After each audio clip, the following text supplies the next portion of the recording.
Bonjour à tous, je voulais partager avec vous quelque chose autour des compulsions alimentaires. Depuis que je suis devenu hypnothérapeute spécialisé dans les compulsions et les addictions, en fait quand je suis à des repas privés ou des soirées, il y a des gens qui viennent me parler de ce sujet et qui me disent tu vois, le paquet de chips, dès que je le vois, il faut que je le finisse. En général, il s'agit de gras et de sucré, les tablettes de chocolat, le paquet de chips, les cacahuètes, etc. Et certaines de ces personnes m'ont dit parfois, tu sais Christophe, si je voulais vraiment, demain, j'arrête. Sauf que quand je les revois, un mois, 2 mois après, la problématique, elle est toujours là. Ils n'ont pas arrêté. Et pire, ils s'en veulent, ils culpabilisent, ils se trouvent nuls parce qu'ils se disent qu'ils n'ont pas de volonté. Alors que c'est faux. Parce qu'une compulsion alimentaire n'a rien à voir avec la volonté. Une compulsion alimentaire, ça a à voir avec un mécanisme émotionnel automatique, complètement inconscient. Et tout se passe comme si un jour, notre cerveau, on ne sait pas où, on ne sait pas comment, on ne sait pas pourquoi, il avait appris que quand on a une émotion désagréable, qui gêne, qui fait mal, qui perturbe, le meilleur moyen d'apaiser ça, c'est de manger du gras ou du sucre. Et on peut se demander en quoi manger du gras ou du sucre, même si c'est efficace, c'est la meilleure solution pour apaiser une émotion désagréable. Alors ce qui est génial avec l'hypnose, c'est que l'hypnose, ça va agir directement sur les automatismes, directement sur les processus inconscients qui agissent en permanence à l'intérieur de nous.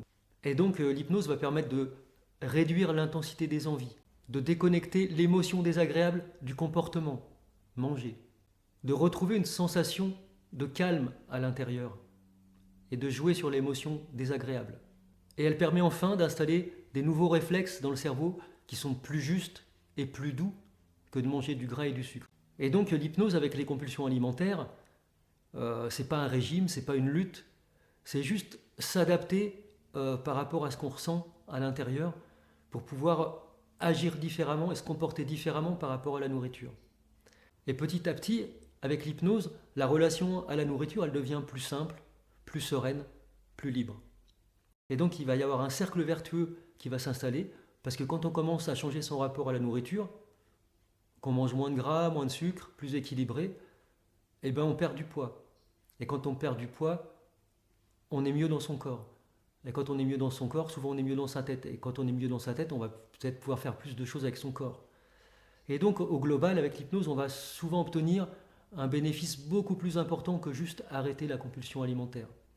Donc si vous aussi vous avez des envies irrépressibles de paquets de chips, de chocolat, de cacahuètes, si vous sentez que vous avez un problème avec ça, n'hésitez pas à prendre rendez-vous, venez me voir pour qu'on en discute. Et puis si vous voulez juste plus d'informations par rapport à ça, faites un tour sur mon blog qui est attaché à mon site internet et où j'ai fait plein de posts sur les compulsions, sur l'hypnose, ce que ça peut apporter dans ce cas-là, et puis sur l'hypnose de manière plus générale, si jamais vous êtes curieux. Je vous remercie de m'avoir écouté, je vous souhaite une excellente journée et je vous dis à très bientôt. Au revoir.